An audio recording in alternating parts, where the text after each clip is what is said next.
Et on va donc commencer avec la fin du monde. Ouais. Faut pas que je fasse tomber la caméra. Voilà. Et n'hésitez... C'était déjà ouvert. Alors là, c'est vraiment la fin du monde. La fenêtre était déjà ouverte. Donc on va tous... Donc, C'est une très belle introduction. est-ce que Ça, c'est bien drôle. la peine de faire ce thème ? On va vraiment mourir, c'est sûr. Je vous donne l'actu et après je laisse parler sérieusement un petit peu nos invités. Pourquoi la Terre pourrait devenir inhabitable ? Pourrait, conditionnel. Paloma voulait attirer notre attention sur ces 40 chercheurs qui, dans la revue Nature, expliquent pourquoi la Terre pourrait devenir inhabitable. Des experts qui, Paloma, tu me corriges si c'est une bêtise, qui estiment que 7 des 8 seuils de sécurité et de justice indispensables pour assurer la sûreté des personnes et la stabilité des planètes auraient déjà été dépassés. C'est fort, ça. C'est bien flippant. En fait, je pense que c'est... Là, j'ai parlé de fin du monde en rigolant, mais on ne devrait pas en rigoler. Et ce qui est très inquiétant, c'est que là, ça a été... c'est une étude qui est parue dans la revue Nature. La revue Nature, c'est vraiment la revue la plus respectée sur les questions écologiques. Et d'une certaine manière, en fait, ils ont mis à jour une étude qui existait déjà depuis 2009, donc de Johan Rockström, qui est un climatologue assez connu maintenant aujourd'hui, qui, avec son équipe, en fait, s'était dit comment est-ce qu'on peut modéliser un peu différemment les questions écologiques pour mieux les comprendre, et donc qui ont mis en place le concept des 9 limites planétaires. Donc en gros, en fait, c'est des limites qu'on ne doit pas dépasser pour préserver nos conditions de vie sur Terre, tout simplement. Le problème, c'est qu'on en a dépassé 6 sur 9. Et donc ces limites planétaires, il va y avoir le changement climatique. J'étais à 8 mois. Alors justement, j'y viens. Ah c'est oui. pour ça, j'explique le truc. Ok. Donc il va y avoir le changement climatique, l'acidification des océans, etc. Et en fait, là, ce qui est intéressant, c'est que c'est une sorte de mise à jour de cette recherche où ils se sont dit, d'une certaine manière, dans ces limites planétaires, on ne prenait en compte que les écosystèmes et on ne prenait pas en compte les humains. Et donc là, ils ont mis en place justement 7 seuils, 8 seuils en tout, et donc on en a dépassé 7 en prenant en compte en fait la sûreté des humains. Donc c'est-à-dire l'impact que du dépassement en fait de toutes ces limites avait sur nous, l'humanité. D'accord, Donc c'est-à-dire par exemple en termes de pénurie alimentaire, parce que quand les pollinisateurs meurent, on n'a plus de miel, mais on a aussi plus de fruits et légumes. Quand les sols sont pollués par les pesticides, etc. Mais en termes aussi de déplacés climatiques, on sait qu'il va y avoir plus de 250 millions de déplacés climatiques d'ici à 2050 et potentiellement en fait d'autant plus parce que parfois l'ONU parle de 1 milliard. Donc c'est à chaque fois en fait les impacts que ça va avoir sur la sûreté humaine. Donc il y a à la fois cette question en fait de j'avais juste pris une note pour la distinction précise parce que j'aime bien être précise. Oui, il y a une distinction en fait entre la question de sécurité et de justice. Et donc en fait, la question de sécurité, c'est les limites planétaires et la justice, c'est pour les questions humaines.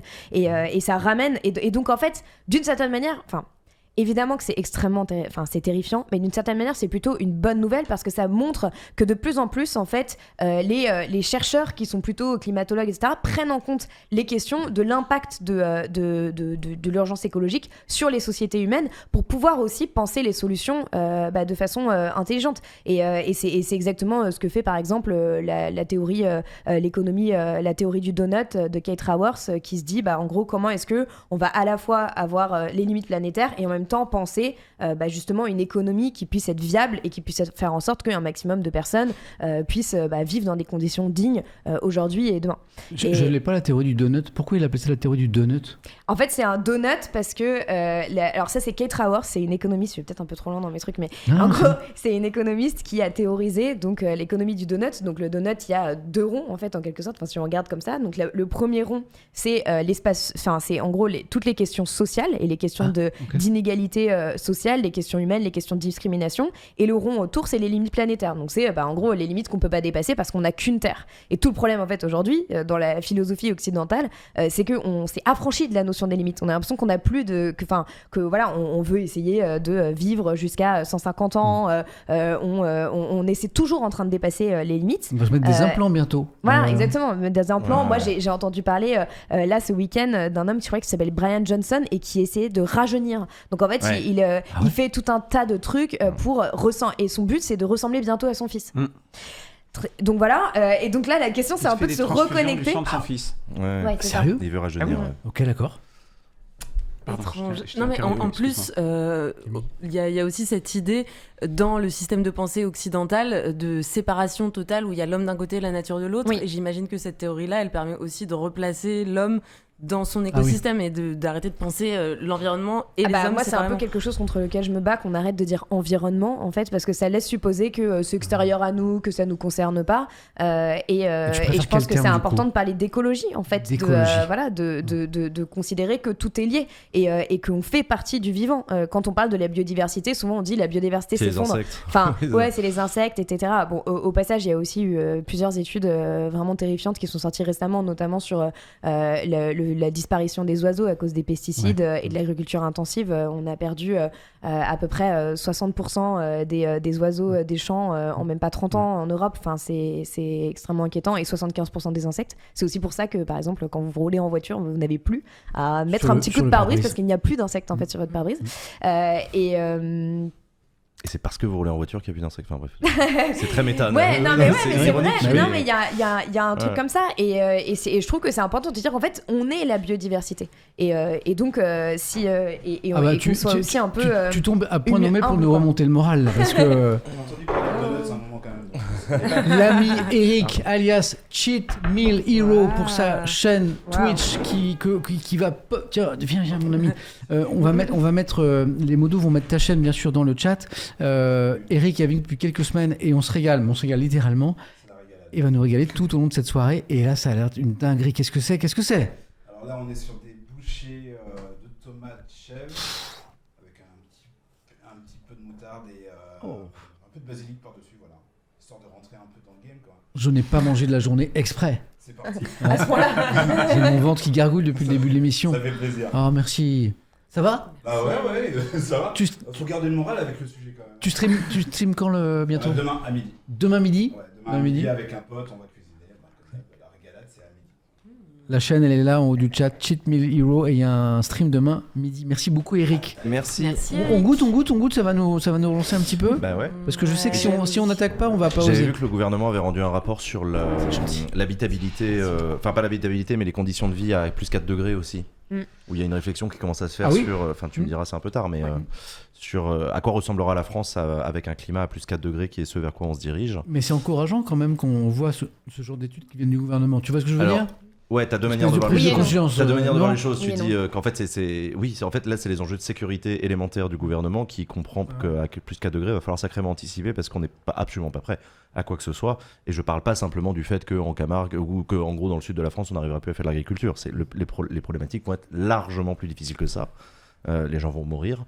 On n'a pas les infrastructures pour les accueillir. Les feux de forêt vont se déplacer. On n'a pas de canadair dans le nord. Enfin, on arrive à des niveaux de problématiques qui sont très largement Alors, plus si je peux compliqués. quand même mettre une note positive dans tout ça, c'est que même les chercheurs de l'étude, et c'est ce que disent aussi les auteurs du GIEC, c'est qu'ils disent en fait, il nous reste une fenêtre d'opportunité pour agir. Les solutions, on l'a. En fait, on sait quoi faire, on sait comment le faire. Maintenant, il faut décider de le faire.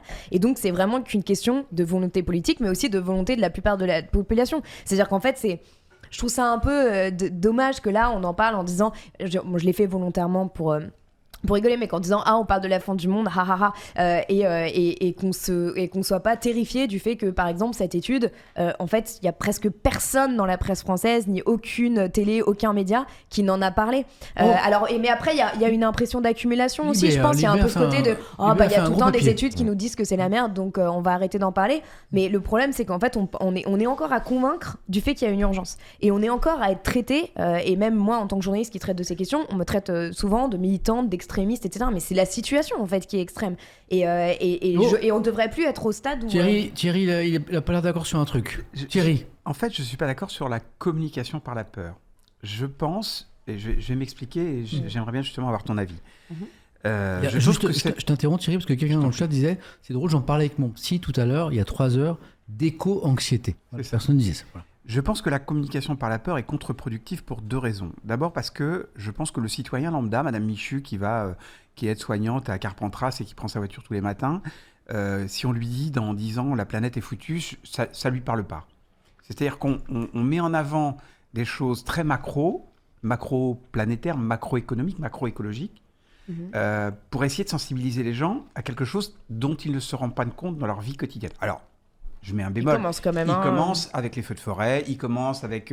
moi, chez moi, j'arrose jamais mon jardin. Il y a des années, c'était vert et maintenant, c'est cramé. Ouais. C'est de la terre et de l'herbe.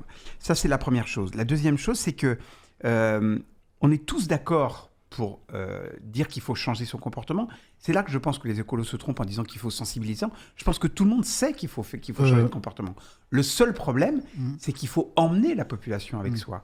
Et je trouve qu'aujourd'hui, une partie de l'écologie militante n'emmène pas la population avec elle et au contraire, la braque.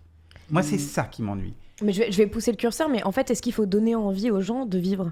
Enfin, il y a quand même, non mais il y a quand même quelque chose d'un peu absurde à se dire. Je sais pas moi, si j'ai une voiture, en fait, si on me prévient du fait qu'il y a une voiture qui est en train de me foncer dessus, je vais me décaler et je vais essayer de l'éviter. Je veux dire, il faut aussi être conscient d'un danger et être lucide. Le problème, c'est qu'aujourd'hui, je pense qu'il y a énormément de gens qui sont conscients, évidemment, qu'il y a une urgence écologique et que ça a des effets, voilà, sur les canicules, sur les feux de forêt, sur le manque d'eau.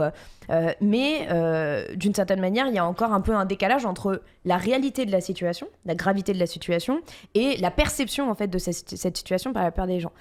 Et moi, je considère qu'en tant que journaliste, mon travail, en fait, c'est d'informer, c'est de dire les choses telles qu'elles sont. Je ne vais pas les enrober sous prétexte que, bah oui, ça concerne absolument tout le monde. Oui. Quand on parle de guerre dans les médias, en fait, on ne fait pas de concessions. On ne se dit pas, ah bah tiens, on va pas expliquer vraiment ce qui se passe avec la guerre en Ukraine ou les viols qui sont commis par l'armée pour, non mais je veux dire, ne pas effrayer les gens. Bah, c'est la même chose en fait. C'est un fait et ça nous concerne toutes et tous. Et le troisième point que je voulais développer, c'est que dans l'histoire de l'humanité, moi, j'ai toujours cru dans le génie humain.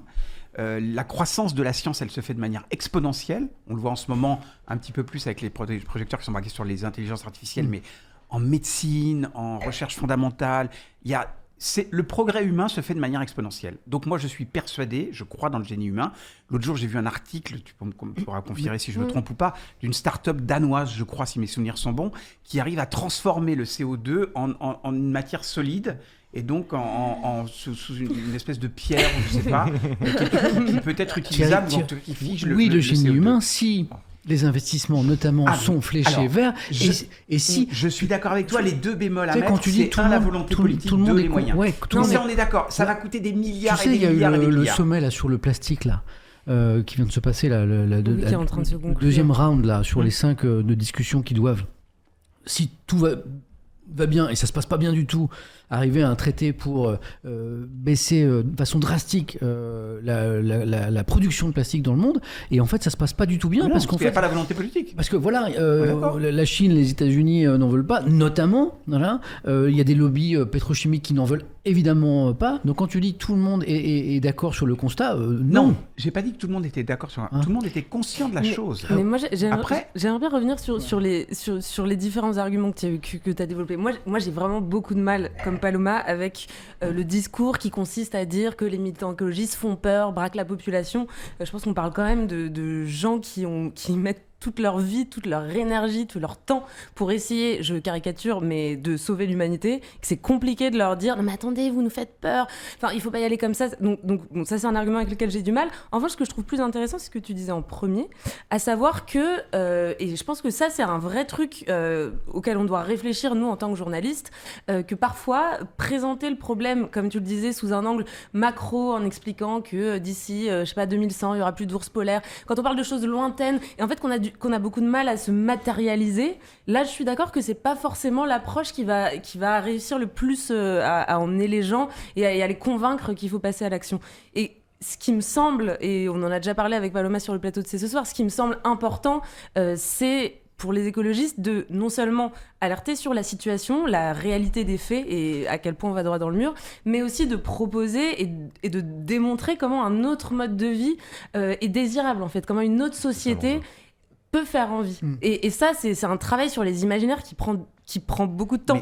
Et par ailleurs, juste pour finir, pareil sur le côté foi en génie de l'humanité, foi en la science, moi je pense qu'il y a quand même un énorme problème à la racine de cette réflexion, c'est que c'est quand même le génie humain qui nous a emmenés dans la situation dans laquelle on est. Donc compter sur ce qui a posé problème, c'est plutôt la financiarisation de l'économie, le capital, etc. On est à partir mais en fait, toutes ces nouvelles technologies, en fait, elles vont être faites avec quel type d'énergie ? En fait, c'est ça la question qu'il faut se poser aujourd'hui. Déjà, de toute façon, par exemple, même le GIEC le dit, ce n'est pas la technologie qui va faire la différence. Aujourd'hui, c'est la sobriété qui va faire la différence et on pourra avoir un petit peu d'innovation technologique à la marge, mais ce n'est pas ça qui changera les choses. Et je considère que c'est extrêmement dangereux parce que c'est un peu un truc de déni. C'est te dire, en fait, on va pouvoir continuer à prendre l'avion parce qu'il sera vert. On va pouvoir continuer à manger de la viande parce que ce sera de la viande de synthèse. Et tout est fait, en fait, finalement, pour ne pas remettre en question l'imaginaire, justement, consumériste et cette trajectoire-là qui nous a menés là où nous en sommes aujourd'hui et qui, finalement, ne rend pas grand monde heureux. Et je pense qu'on serait beaucoup plus heureux dans un monde avec un peu plus de sens et un peu moins de possession matérielle ou, justement, de fuite en avant en disant, voilà, on va aller capter le CO2. Qui investit aujourd'hui sur les captages de CO2 ? Ce sont que des entreprises fossiles. Donc, ce sont les entreprises fossiles qui ont créé le problème et qui maintenant veulent nous vendre le médicament. Je pense qu'il faut quand même faire attention avec tout ça. Je voudrais rebondir sur ce que tu disais. Je pense qu'effectivement, c'est pas que je dis que les écolos font peur. C'est pas ça. Je dis simplement que quand tu as des écolos qui se collent la main sur le pont qui est entre la Défense et Paris, et elles ne font que gêner des gens qui vont aller bosser, donc elles ne vont pas régler le problème. En revanche, notre enjeu aujourd'hui, et tu le disais, ou c'est toi qui le disais, c'est de convaincre la Chine, de convaincre l'Inde, de convaincre les États-Unis que si on n'y va pas, on va dans le mur. Et de convaincre Madame Michu dont tu parlais tout à l'heure. Et de convaincre Madame Michu. Et surtout, convaincre les multinationales, les multinationales qui sont plus puissantes que les États, leur expliquer qu'elles ont plus à terme à gagner en investissant dans le renouvelable, dans les nouvelles technologies, dans l'arrêt de tout ce qui est fossile et ce qui est, etc. Et qu'elles vont gagner de l'argent. Les convaincre ou les contraindre. Ou les contraindre. Mais en fait, je pense que la question que tu poses, c'est une question qui est profondément démocratique. C'est autour de la désirabilité du truc. C'est-à-dire que je vois ce que tu veux dire sur le côté, les écolos sont pas très sexy avec le discours alarmiste, parce que dans le paysage des idées en démocratie, on essaye tous d'être le plus sexy possible, de projeter un avenir désirable, que ce soit la révolution pour les marxistes, que ce soit une Europe sans immigrés pour l'extrême droite.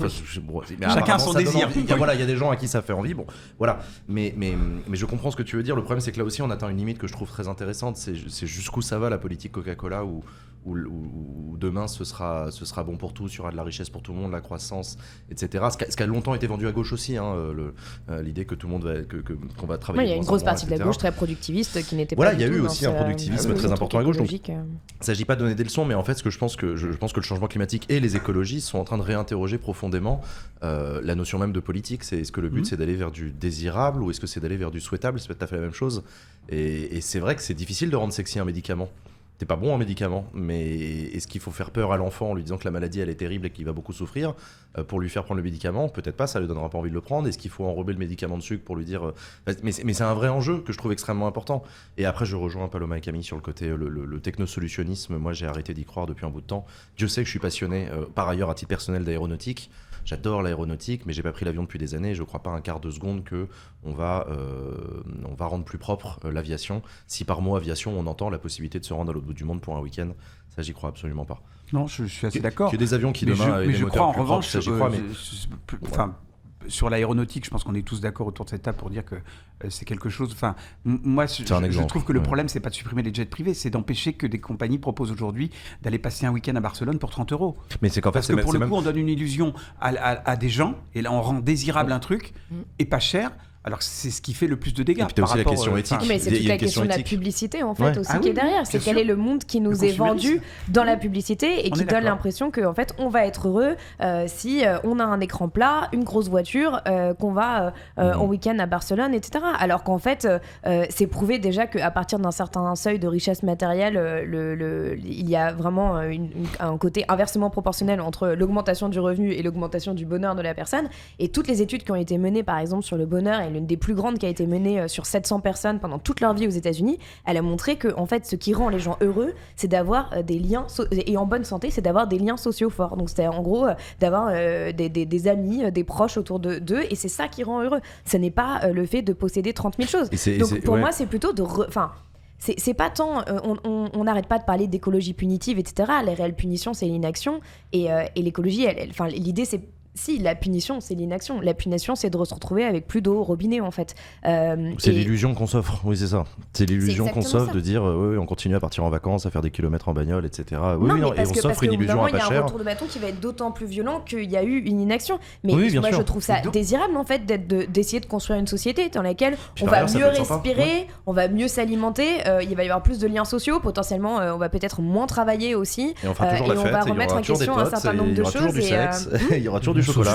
Non mais je veux dire, moi, non mais parce qu'on parle souvent de ça, mais moi les personnes que je connais qui sont engagées sur les questions écologiques sont parmi les personnes les plus joyeuses, les plus festives et les plus heureuses que je connaisse aussi. C'est vrai. Samuel? Oui. Les liens sociaux, moi j'ai pas d'amis. Mais t'en auras plus demain. Je ne vois personne, je suis très heureux, j'ai mes petits journaux, non, je plaisante bien sûr. Je remercie Inforia pour le raid qui a mis Inforia. Justement, on est alors lui il est formidable parce qu'Inforia c'est un streamer qui passe son temps à réparer des vieux ordinateurs, des téléphones, des tablettes et à les offrir à des associations. Donc il lutte contre l'obsolescence programmée. Complètement. Il m'a filé un très bon coup de main d'ailleurs sur mon ordinateur qui était pété. Merci Inforia. Comment on fait aujourd'hui, quand on est militant écolo, pour se dire qu'on se bat pour faire changer le paysan du Texas qui, de toute façon, s'en bat les roupettes de taureau. De dépenser du gasoil et il a un énorme 4x4 parce que de toute façon. Mais ça n'a jamais empêché personne, ça. Non, mais ce que je veux dire, c'est que mais alors en fait, si à travers l'histoire on était parti de l'idée que les combats étaient inatteignables, je veux dire, on n'aurait pas de droit de vote des femmes. Est-ce que je peux reformuler l'argument de Thierry parce que je crois que je le comprends. Si on le fait chez nous, ça ne va bouger que sur 1% des choses. Je ne reprends pas cet argument parce que je pense que c'est un mauvais argument. D'autant plus qu'on a une responsabilité historique, nous, pays occidentaux. Comment on fait aujourd'hui politiquement, dans l'action politique, pour que nos dirigeants convainquent les dirigeants chinois, indiens et américains de changer drastiquement de politique. Parce que de toute façon, on aura beau faire tous les efforts de la Terre, et moi je roule en électrique, il faut répondre à cette question parce qu'elle nourrit l'inactivité. Comment on fait? Mais peut-être qu'on commencer par construire un modèle à notre échelle qui est celle de la France, et avec un peu de chance que ça puisse fonctionner. Non mais déjà, il y a une échelle aussi qui est autre que celle de la France, c'est l'échelle européenne. Donc déjà, il peut aussi y avoir juste une force diplomatique de l'Union européenne. La France est toujours targuée pendant des années en tout cas, targuée de rayonner sur le monde. Peut-être qu'en étant un modèle écologique, elle pourrait rayonner autrement sur le monde. Ensuite, je pense qu'il y a quand même quelque chose d'important à prendre en considération, c'est le fait que, de un, on a une responsabilité historique. Donc c'est-à-dire que si on prend les émissions cumulées de la France depuis 1850, c'est le 12e plus gros pollueur historique au monde. Et ensuite, on a une empreinte carbone qui est en gros par habitant, qui est bien supérieure à la moyenne mondiale. On est à peu près à 9-10 tonnes de CO2 par an par habitant et la moyenne mondiale, elle est à 6 tonnes.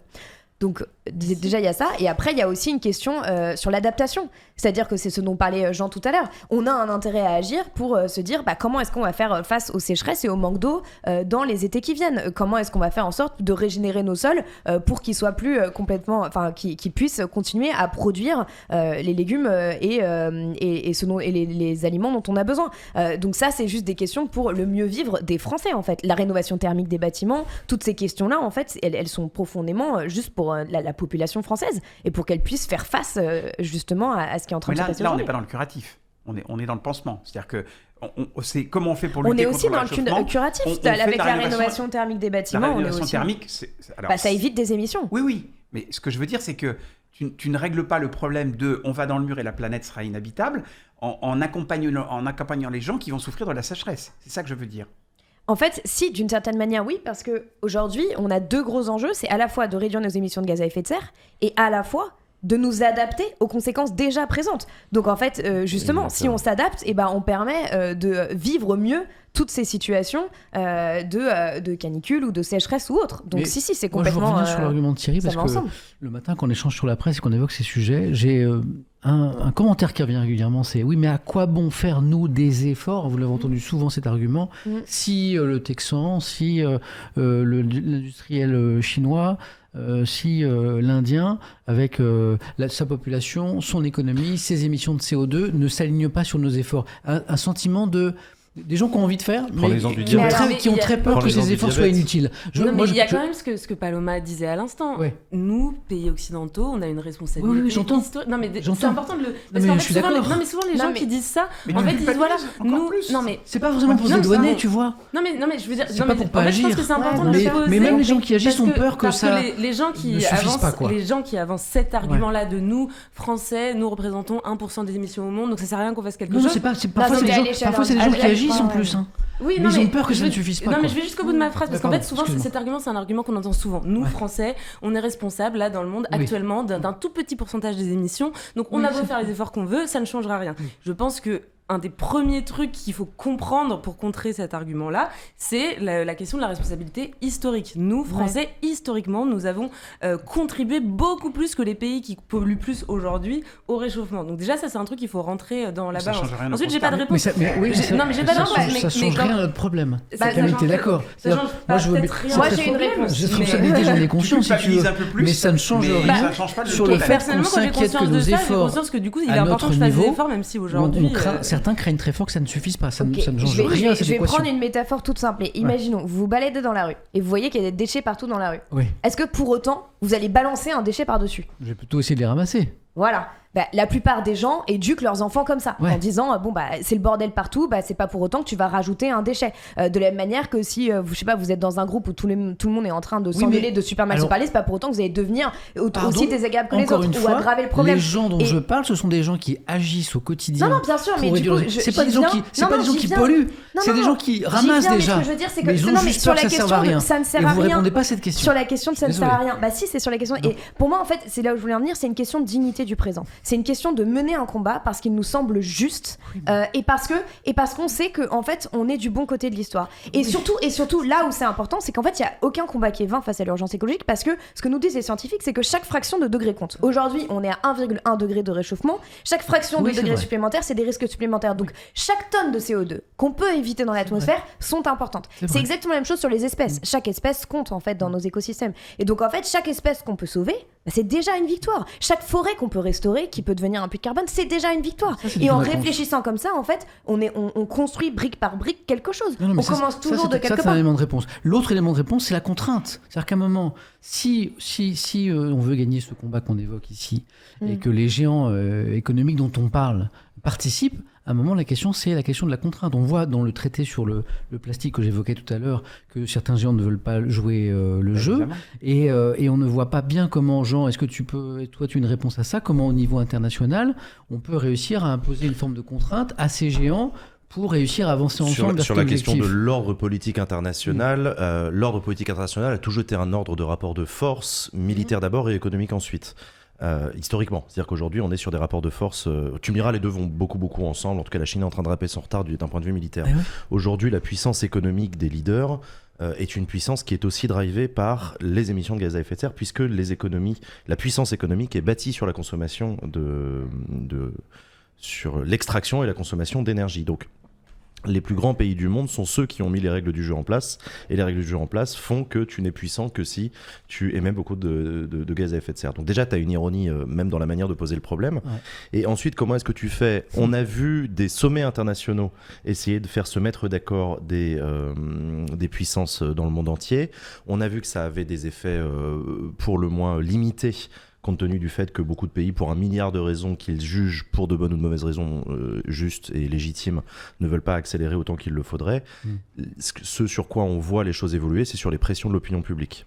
Et il est là le vrai enjeu, c'est-à-dire que nous en Europe, en Amérique du Nord, on a la chance d'avoir des opinions publiques qui peuvent peser sur les décisions des leaders et qui peuvent les forcer à prendre des décisions dans un sens ou dans un autre. La Chine n'est pas une démocratie, ils n'ont pas vraiment d'opinion publique en Chine. C'est clair. Mais le jour où les électeurs, c'est difficile de parler comme ça, mais tu vois, le jour et à la fois dès 2015, il a commencé à avoir des manifestations justement sur les questions écologiques, parce qu'il y avait cette idée de là ça touche à ma santé et je vais quand même aller manifester malgré les interdictions. Parce que les Chinois qui vivent dans les grandes métropoles sont en train de crever, mais physiquement, de la pollution de l'air. Donc tu me diras, c'est le premier niveau, mais c'est le truc le plus sensible qui font que les gamins là-bas, c'est absolument dramatique. Donc ça commence à bouger, parce que même dans les dictatures, il y a des opinions publiques, contrairement à ce qu'on pense. Donc voilà, donc les mobilisations de l'opinion publique servent à ça, et c'est pour, in fine, dire que c'est à ça que ça sert de se coller la main sur du bitume, même si je suis le premier à trouver ça ridicule parce que c'est pas mon truc à moi. Je reconnais que ça participe de ce maintien d'une pression politique et démocratique sur des leaders. Est-ce que ça fonctionne ? Pas suffisamment. Est-ce que j'en veux aux militants d'essayer ? Non. Parce que je comprends pourquoi ils le font. Mais et puis je préfère les gens qui se collent la main plutôt que des gens qui collent des tartes. Mais ça on en parlera tout à l'heure sur la violence de l'extrême droite. Non, mais tu vois, c'est d'accord. J'aime beaucoup ce débat que nous avons. J'aime bien. Ouais, et puis le chat est en feu. Mais si tu veux, le groupe Extinction Rébellion, en France en tout cas, a décidé d'arrêter ce genre d'action qui pénalise le grand public. C'est en Angleterre qu'ils avaient arrêté. Non, c'est en Royaume-Uni. Et pas en France. En France ils sont encore débiles. Non, je suis méchant. C'est pas vrai. En France, Extinction Rébellion, ils font pas plus méchants. tant d'actions que ça. Là, vous parlez de dernière rénovation en fait. Ah oui, c'est les autres mouvements, oui, ils ont été débordés.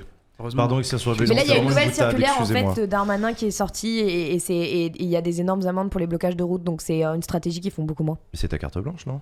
Ah non, pardon, c'est le sujet du documentaire dont tu parlais alors, tout à l'heure. Je suis rassuré parce qu'au début on était rapide, efficace, carré, et puis ça y est. Là, ça part dans tous les sens.